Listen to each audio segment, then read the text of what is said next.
Scientifically speaking, we're sharing the view. From labs to clinics, breakthrough shining through. With minds that inspire and stories to unfold. Scientifically speaking, the future's being told. Welcome to another episode on Scientifically Speaking with Christine. Before we start, allow me to send a huge shout out to Laurent, who always takes care of my hair before each episode. Today, we're joined by Trent Nguyen, the founder of Miyagi Strength Centre, and a dedicated expert in helping business professionals unlock peak physical and mental performances. Through a unique blend of fitness, nutrition, and mindset, Trent isn't just about gains at the gym. He's about sustainable change from inside out. Welcome, Trent, to the show. Thank you, Christine. Thanks for having me. Of course, at any time. So if I can start straight from the very beginning, I have a curious question. What inspired you to start a holistic approach rather than just focus on only the physical fitness? That's a really good question. So I've been doing this for about 20 plus years now. Wow. Yeah. And time flies. It is, doesn't it? Does, yeah. So as with every trainer, you're doing more about the physical, getting people to lose weight, gain muscle, the washboard abs, that physical appearance. But over the last probably about 8 to 10 years, I switched over because as your goals in your 20s are different. You kind of like want to look good. Yes, it's about you at the beginning. You looking good, and then there's nothing wrong with that. That's really, that's a goal to have. And right. But as you get older, and as I got older, my demographic, the clientele or the people that reach out to me, we're mid-30s to over 40s. Changed. Yeah. And it was more about it's not less of what they look like, but more about what I call holistic, obviously, not just physical appearance, but the inward, the mental side, but also how you feel towards your health in terms of not everyone needs to have washboard abs, but a flat stomach or just be healthy in a healthy range. Go by. Yeah, just to get by and so that they can perform better at work and look after their kids or your family and so the lifestyle is really of your clientele, and the type of your clientele is what changed that. Yes. Amazing. Yeah. If someone wants to walk into Miyagi Strength Centre at the moment, but feeling a little bit imbalanced between physical and mental side of their lives, where do you usually start with them? So generally, the question I get is, what do they do for work? Like the family situation. Do they have kids? Are they a single parent? Because even that affects the time that they can commit to their health. Right. Yeah. And there's no right or wrong. It's just, and obviously, are they going through? Even if they're going through like separation or divorce, for example, which is affects their mental status. Unfortunately, quite common over the 40s. I know the stats don't lie. It does. And even work is really stressful. They've just under the pump all the time at work. Right. That causes a lot as well. And so I go through all those questions and build a profile. Right. And we find out what are the main obstacles that are holding them back from getting where they need to be in their health. Not just physically, obviously mentally at the same time, as you just said. Yeah. Mentioned stress and anxiety. And also depression comes in there. Yeah, as well. Especially when they're not very active or physically limited, it might take them mentally to different places. Yeah, absolutely. Yeah. A lot of anxiety leads to depression if they not do. looked at as well. Yeah. So I look at that from that perspective. because someone's just telling someone, hey, you need to eat less, just doesn't cut it when you have You're work. adding to the mental health. It's mental. I was like, now I've got a lot more stress. Yes. Like, I'm working 60 hours a week and I don't see my kids, and on my relationship with my wife, my partner isn't there. And now you're telling me to eat less. You need to, no, like, you know, watch what you eat or eat less, you know, or stop eating the candy bar. That just, I personally, it just doesn't work for long run. Right. For in terms of sustainability as well. Amazing. Otherwise, as you know, people yo-yo up and down, Yes. and it makes it worse. It does. Obviously. Ask me about that. Many people, Trent, struggle with consistency, like you said. Maybe it's work, it's the relationship, it's the kids, many things on their plate. From your point of view, what's the science behind motivation, and how do the people can build this discipline over time? So motivation you have to have goals are good, but not goals that are set way too high. Right. So when I say, I like to work on intrinsic goals, meaning, yes, having the abs is, you know, the washboard abs, it's where if someone's, especially men over 40, for example, they've got a bit of a dad bod and they want to trim it down and that. But obviously there must be an intrinsic value why you need to want to lose that. Is it because, okay, I always feel tired and I can't take my kids out? Because sometimes kids are, under 10, they're like full on energy, and you're like that. And I can't breathe. I know. We both got kids, we know how it is. We do. And my daughters would be like, Dad, I want to go somewhere. And, you've worked, 40-something hours a week, whatever it is, sometimes Saturday. Exhausted. And then you're like, but the thing is, those are the times that when your kids need you the most, because of it's the core years, the core values during those years that you want to be around. You don't want to regret it later. So the energy has to be there, and that's one of the intrinsic values I like to, when I get someone on board, with my profile, as I mentioned before, the work, the family, and everything else, and also work. If your work requires you to be mentally sharp, but you're always, eating a lot of takeout, a lot of fast food, drinking a lot of alcohol.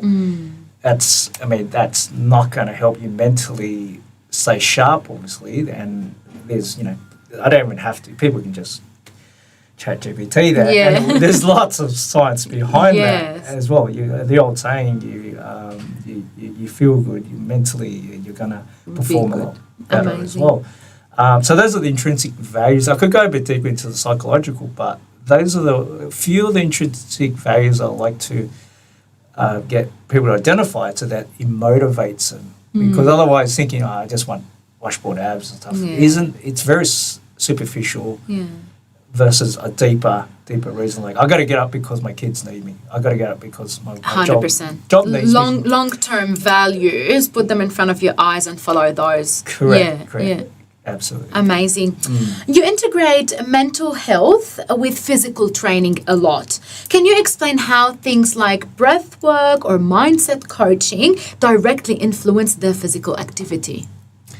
Yeah, so breath work, I do breath work with a lot of the clients who, especially working professionals, business people like yourself and your husband as well. So the breath work is really good in terms of anxiety. When you run a business, you have anxiety. There is no. It is stressful. It's just bread and butter. They just part and parcel. Yes. I haven't met anyone who runs a business that doesn't have some form of anxiety. Of course. Right? Yeah, of course. So the anxiety starts building, and obviously, if it builds to a point, your stress levels rise, and then your cortisol levels rise, and obviously you put on weight and all the other side effects. Now, the chain reaction there is from the anxiety, from the stress, and weight gain, and but Comes the cycle. That's the cycle at the end there, and then it comes back Yeah. to the anxiety because you put on weight and it goes around. Yeah. It has to stop somewhere, or you have to like manage it somewhere. You'll never get rid of the complete anxiety, but the thing is, so the breath work there is, I have clients pretend that they're just breathing into a bottle. It's a long neck bottle, like, for example, yeah. or breathe into a wine bottle. Not that I Yeah. should drink the wine, but Yeah. but breathe in and out when they're feeling high levels of anxiety or stress. Start doing that, and it just pretend that they're doing it, and do that every time that happens. And if you could lower it by 5 to 10% of the anxiety or Wow. the stress, how would that look towards that Yeah. that cycle that we were talking about as well? Also, in terms of getting out, so I just had a client today. He's like, I need to get my steps in, right? Yeah. Okay, why don't you have meetings with your staff and walk around the block? Yeah, why not? Wow. Yeah, Now that's sunny. Yeah, it's getting warmer, and he started not today. He's been doing it for 4 weeks. He's lost about 3-4 kilos. Oh wow. But he was walking with his staff instead of like they were sitting in there. A lot of them hated it, but now they like it because they all lost weight at the same time. Amazing. Yeah, but as we know, sunshine with vitamin D. Yeah. Now, sunlight helps lower stress and anxiety as well. That's proven as well. So instead of having office meetings all the time, you still need it if you're doing Zoom and stuff. Yeah. But you're getting outside with your staff. Get outside. Meeting in a coffee shop, in the just park. you're going to get a coffee, just walk. And let's walk to the coffee shop that's a bit further away, Yeah. like 5-10 minutes. But you're still having a meeting, you're still being productive, talking about. And I think it's, you have to pay attention when you're walking there. So you're talking, it's a bit more casual, but you're still killing 3 birds with one stone. Yeah. Kind of thing, right? So you got lowering your stress, you're getting your meeting done.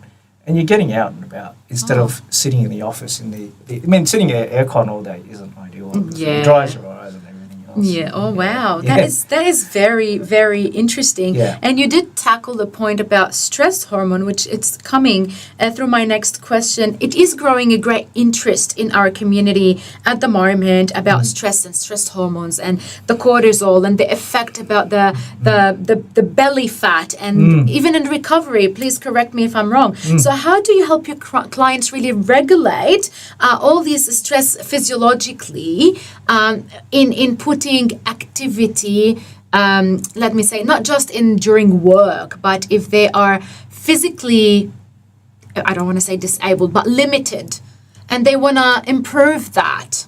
How do you work on stress hormone through that as well? So also we can do it through supplementation as well. Ashwagandha is a really, really good supplement that I advise, magnesium and everything else. Obviously, if you can get it through nutrition-wise, just eating. Right. A lot of people don't eat enough vegetables. Yeah. Right?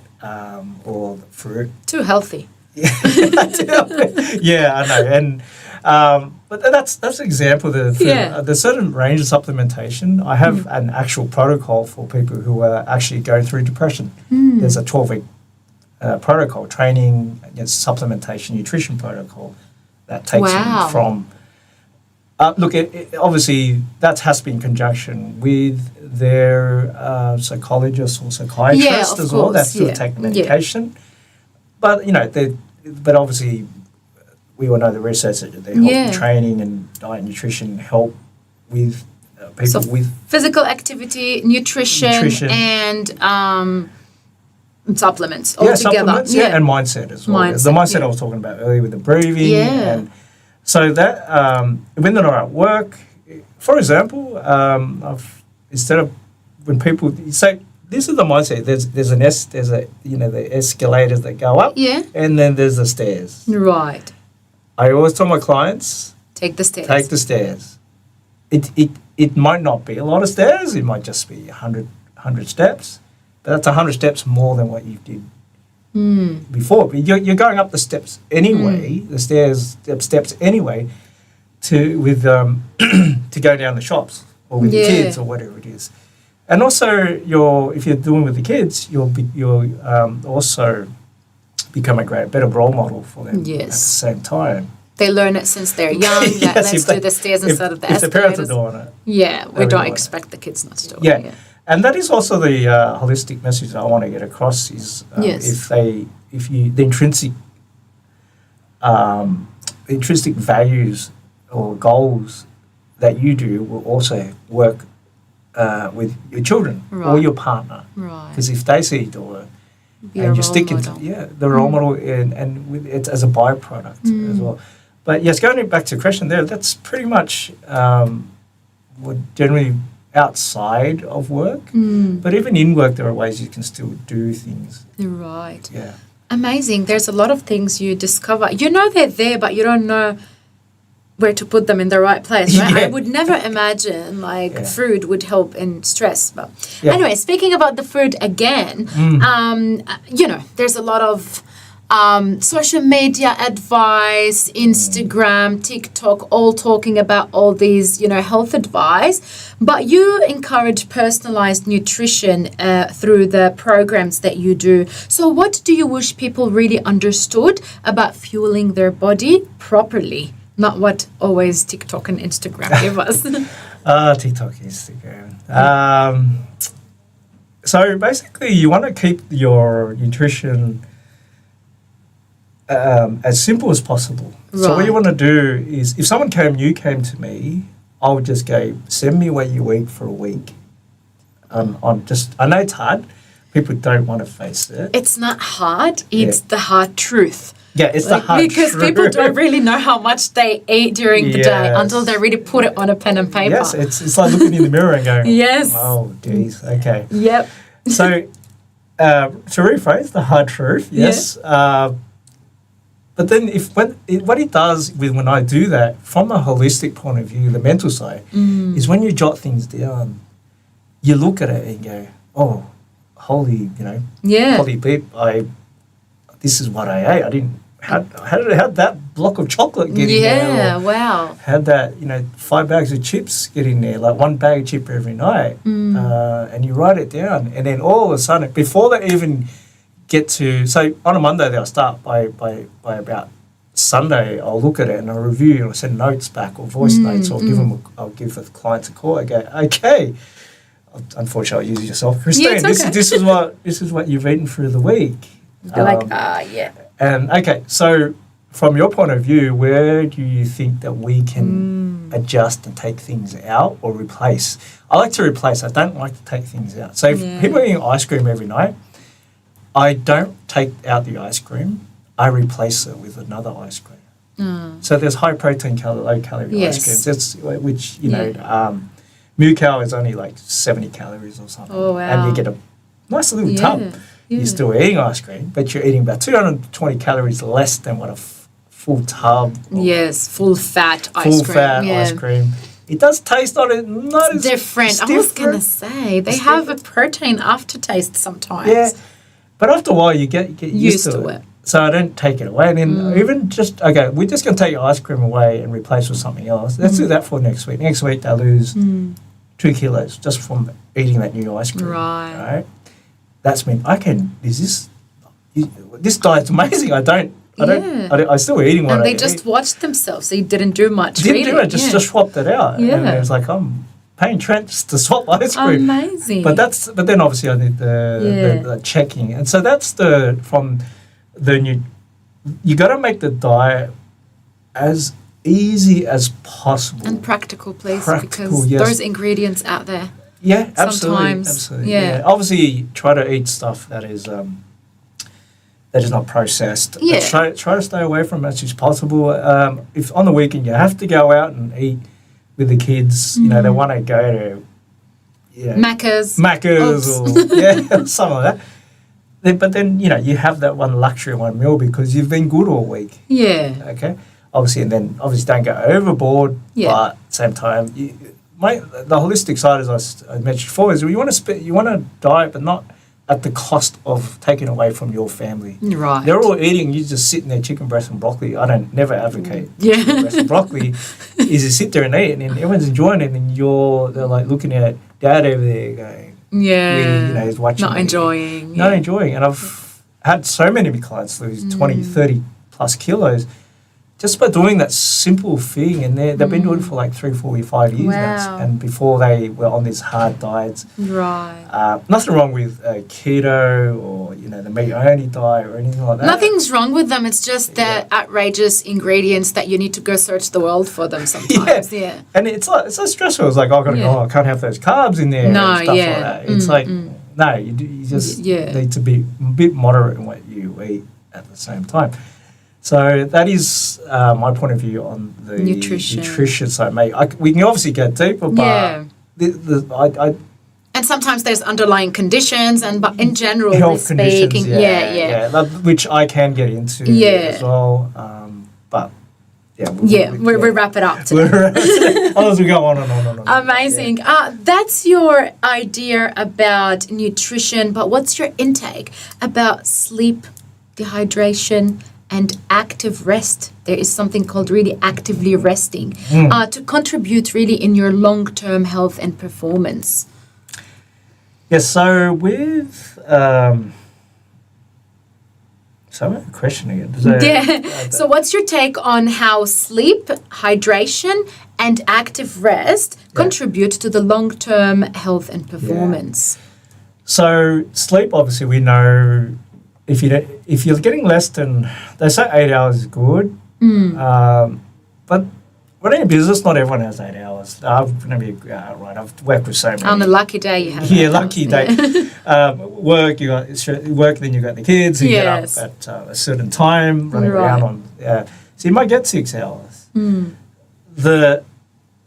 I'm coaching clients, I want them. There's 6 hours of people go, I had 6 hours, but the question I ask, was it a straight 6 hours of deep sleep, REM sleep, right? Or was it broken sleep? Because there's the difference. Broken sleep will raise the cortisol and the hunger and people who don't sleep, they end up eating more. Yes. Well. Yeah.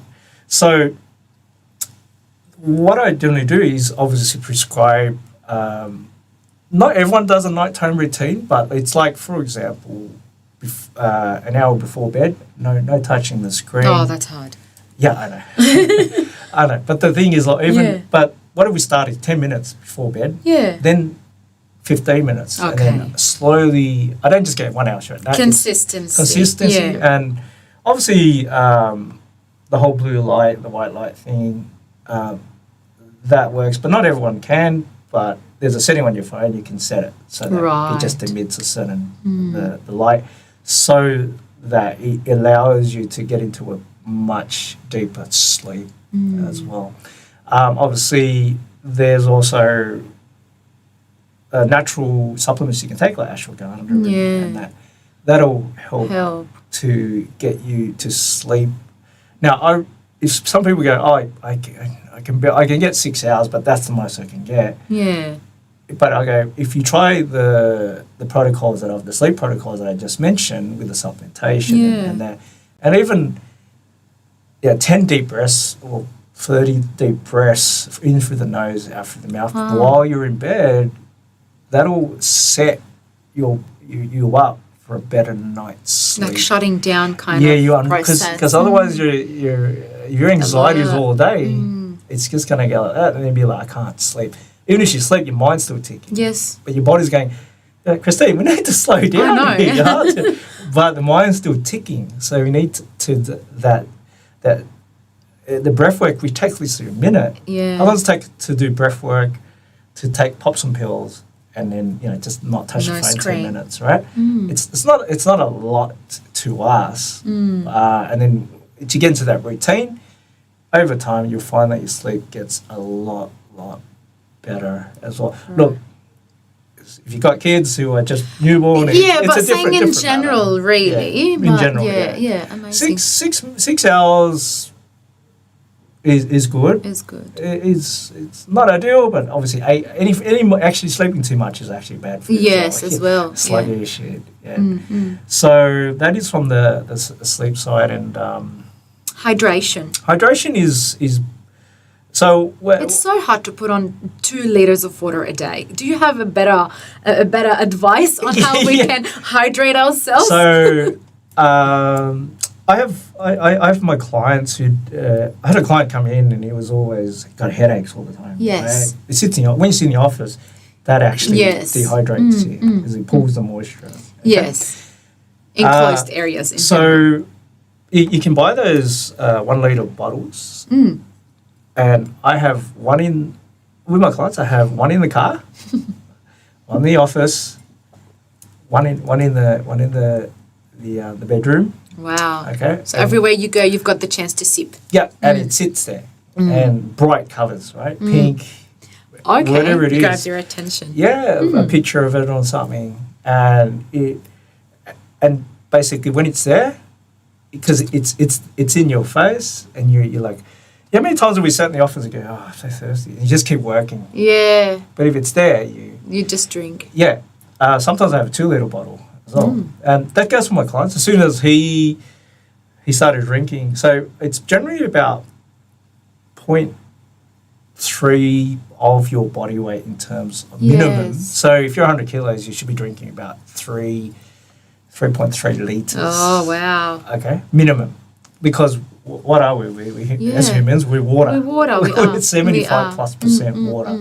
So any, the old saying, if you can survive longer without food than you can Without water. without That's water. true. Okay, Yeah. in dehydration, brain function starts to go, Yeah. and your sharpness. And also it goes back to the holistic view. If you could just drink this water, would it be too hard for me to ask you if you can drink an extra 600 mils a day of water? Right now you're taking only like a litre, but you're a 100 kilogram person, right? You're still way below the minimum that you should be drinking to perform, not lifting weights or anything, just perform in everyday life, at work, running your business, whatever it is, be better. And he drank it for 600 mils, and then he says, oh wow, I'm a lot more sharper, I remember a lot more things, but also I've lost weight as well. Because when you don't drink enough water, your metabolism will slow down. And you have less space for food as well. But also Because you're bloated with all that water. It curbs the hunger. Yes, correct. Wow. So that's from the water side.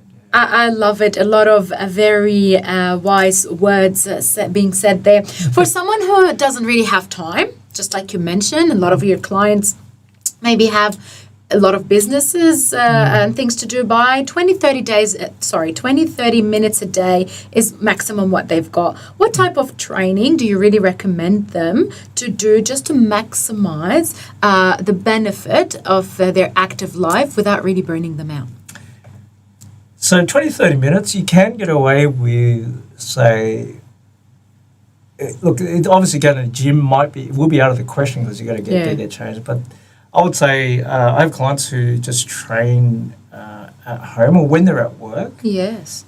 I actually want them to go outside. And so if it's just weight loss and not ideally we want them to do weight resistance training because you actually burn more calories when you do weight training. It's the residue effects. But the thing is, if they can get outside and as I said, go out to lunch. Yes. I want to find the biggest set of steps that they can find, right, and walk up those steps. So steps. So like Martin Place in the city, if they work there, there's I know. I start from there, walk up, grab your lunch, and walk back, and that's just the start over time.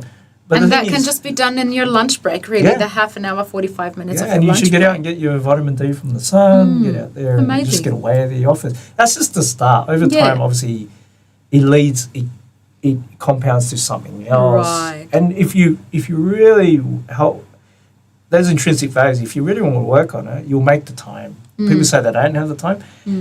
The thing is, I get people sit with their calendar. I actually go through this with the clients. Show me your calendar. Again, like the food journal. Yeah. So what do you got here? You got about an hour and a half here. It's like, yeah. What are you doing? What are you doing? I'm doom scrolling. Okay, so an hour and a half. You can actually get in and go to the gym. There's gyms everywhere nowadays. Yeah. And half an hour you can get in, you get changed, or even train in the morning. A lot of clients who work in office, they actually train in the morning. Now, training in the morning has a lot of benefits in terms of raising serotonin and the happy hormones. Yeah. Right? I mean, you're happy in the morning, you're going to be happy throughout the day. Yeah. A lot of people go, I'll train after work. Not that it never happens. Percentage. You're too exhausted to actually make it Yeah, happen. you're mentally like, I just want to go home on the train. I know, In the morning, get out of the way. Right. And you'll be a lot more productive at the same time. Amazing. So maybe walking around, going on lunch, counting your steps, trying to go to the gym if you've got more than 30 minutes. That will be your goal for your clients. Amazing. What are some myths, fitness myths, if I can say, that you'd like to debunk today, especially with people that are very busy and want quick fixes? Well, the first one will be the training and so a lot of I think for the younger generation they're a lot more. They've got a lot of access to Instagram, Facebook. Yes. There's all these influencers that are around. They do. Now the thing is how do you try to separate the truth and are they just getting it for views? Exactly. A lot of it's like all I do is I just eat veggies all day and I build muscle, obviously. Yeah. But they forget they're probably on some supplementation, they're on steroids or a bunch of other things. There's a lot of that going on. So what you need to do is be a bit more proactive in terms of when you're following someone, see the lifestyle that they live. Okay. Now, when you without the camera, but also if you're a 40-year-old man, right, and you're following a 20-something-year-old lifestyle who's got no kids, no work, not work, no stress, gets up, and he can get up at 4 o'clock in the morning. You can't get up at 4 o'clock. You just had a crying baby at 11 o'clock to put out. And they go back to the sleep. 4 or 5 hours sleep. Different circumstances. Different story. And I see a lot of people go, oh wow, follow this guy. And I ask him, how does that person, influencer or that coach, relate to your lifestyle? The 20-year-old and the 40-year-old. Remember back when we were 20s? We were walking on the ceiling. Yeah, we were on the ceiling. Back then I went drinking for 3 days and I'll go to work. On a Monday, that's true. We can't do it now. I'll be out for a month. Yes. It's just, I like that. Different. And so that's the myth is that not believe everything that you see, but also the main thing is to compare who are they and compared to you. Where are you now? Okay, and in terms of nutrition, the most centennial people who lived over 100 years is in Japan. Right. Okay, now why do if you look at their diet, everything is not processed. Oh, okay. Okay, there's no they don't McDonald's, they don't the pizza, they don't they don't drink. They drink a bit, but they don't drink excessively. Have a whole 6-pack of beer a day. Everything's organic. It's when I say organic, it's not like highly deep fried, processed. No, it's just the daily natural lifestyles that you used to do from the farmers to the homes. Maybe that's what we mean by organic. Yeah, absolutely. And also the Western nutrition is like we should cut out carbs. It's bad. Over there, they eat carbs like crazy. All they eat is sushi. They eat sushi, but they eat carbs and fish and omega. They've got good fats in the omegas, the fish. And they eat they eat carbs. They eat do. Carbs. Over here, everyone's trying to cut out carbs. But people here are not living to 100. Let's make it to 50 They've got like 50,000 people with the stats, 50,000, over 100 in Japan. Wow. That's crazy. That's over 100. Like one was 110. Wow. And they're still doing their Tai, not Tai Chi. I think it's Tai Chi, but Yeah. Their rituals. The rituals in the morning. But you look at the diet, it's like, oh my God, it's just so simple. They haven't cut out anything out of that. But over here, going back to the influencers, you should cut out carbs. You should do just meat only diet. You should, eat fruit only. It's really wild. At the end of the years I've been doing it, and it confuses people. And then people try, and then they get disheartened because it doesn't work, or it makes them sick. I had a client that just ate eggs because she and her hair started falling out. Oh. She lost 30 kilos, but her hair falling out. Now that's not a very the healthy way. That's not a good trade-off.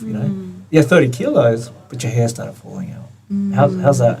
How's that even healthy? Yeah, you're right. Yeah, losing the weight doesn't mean that it's healthy. No. Long run sustainability. So those are the two things. I go on a bit more, but those are the main things that if you apply, you'll get further. Yeah. Amazing. Tell us a little bit about the philosophy of Miyagi Strength Centre. How is it different, really, from any other average gym? So I do online coaching. It's a gym. Yeah, it's online, but I used to have a gym. Yeah, so going back to it, it's we focus on holistic. Yes. And we don't just look at going and lifting some weights and go home. You're coming in, we're going to go ask, how's your day? How's your work? How's the family? Yes. What is, from the mindset side, how's is there anything that's happening at work or anything at home, or is there, even we're not relationship experts, but it's good just to understand. Build a rapport kind of thing. But yeah. also going through what they're going through. Someone's going through separation. It's going to be hard to get them on a strict diet, obviously, or even push them at the gym. So obviously we regulate the training and nutrition, scale it back down. Because right here they will be here, but then obviously they've got work issues, stress, family. You have to deregulate the momentum, or slow it down just so that they feel that they're still progressing. Right. Okay, but you keep running at a certain level, then obviously going to crash and burn. Yeah. So that's the other difference as well. But also we incorporate rehabilitation, mental mindset, obviously, as well. But also we only hit at surface level, but after that we'll advise them to go to specialists. Right. For example. There's a maximum you can do. Yeah, but we identify it. Like I had a guy, he's like, okay, I don't know, I keep eating and get reflux. I think you need to see a gastrologist because you've got gut health issues, which I do. I do a gastrologist, we do hormone, testosterone. You have them all with your team? Yep. Oh, that's amazing. They don't work for us, but you connect. We connect and we can send it out and they go, all right, someone will come in and go, oh, look, I think your test is low. We identify it because it's kind of like we identify it first and then we ask them to go to the right places and get blood tests and gut health. Wow. Yeah. So you technically take the person as a whole rather than just a body that you need to fix. That is amazing. That's holistic. Well, I'm wrapping it maybe in simple words if I can say. Yeah, absolutely. Before wrapping up, coming to the end of the show, I'd like to know from your experience, what's one small daily habit you found that can make a big difference on a long-term effect for health-wise? One little daily habit. Get outside. Get outside. Walk in the sun. Walk in the sun. Spend too much time inside. Amazing. Even 5 minutes. Amazing. 10 minutes, And from your point of view, from your experience, if I can say, how does that actually look like in daily life about balancing your life from a person like yourself who is maybe managing a career, doing fitness and taking self-care? How does it really look like on daily basis in real life with the balance that you do? Oh, so balancing. Balancing everything else. all this juggling. Jeez. Just like anyone, it's you do need structure. Right. And I live off my calendar, which is Yeah, sometimes it's hard. it's hard. It's hard, but there is a time when there's work time, there's family time, and I'm a big believer in this. I went from working when I had like 4 gyms before, and I used to work Wow. 7 days a week. Workaholic. Workaholic. Obviously led to my divorce and everything else. Yeah. Well, I wasn't home. Even with my ex-wife, like, you're never home, and we're not connected anymore. So, Yeah, because you're just yeah. out in your work. And that's obviously the switch that made me go to holistic as well, because it's just about physical training. I had So a really good personal results. experience. Yeah, personal experience, and if you know the viewers listening out there, you would get these changes that life will throw at you, and then you just turn like 180 or slight turn in direction in where you go, and then you find your purpose Right. from that. Now, obviously, the balance now is work. There's a time Not too much for work, not too much for family, Yeah. not too much for everything. Absolutely, and Yeah. as a whole, it'll work well together. Now, obviously, if you have too much of the one, the others will suffer as well. So that is my outlook on that. Amazing, wise words out there, Trent. Thank you so much. Thanks. I really thank you for joining us today. You've given us really a lot to think about. Yeah. That would be the end of our discussion for today. I thank you for having the time to join us at Oz Arab Media. Yeah. Really appreciate your time. No worries. Thanks for having me. Of course. And to our listeners, remember, peak performance isn't about perfection. It's about awareness, intention, and small, consistent steps. Whether you're at the start of your fitness journey or deep into personal development, today's insights from Trent offer a practical roadmap to stronger living, inside and out. This was Scientifically Speaking with Christine on Oz Arab Media. Until next time, stay curious, stay well.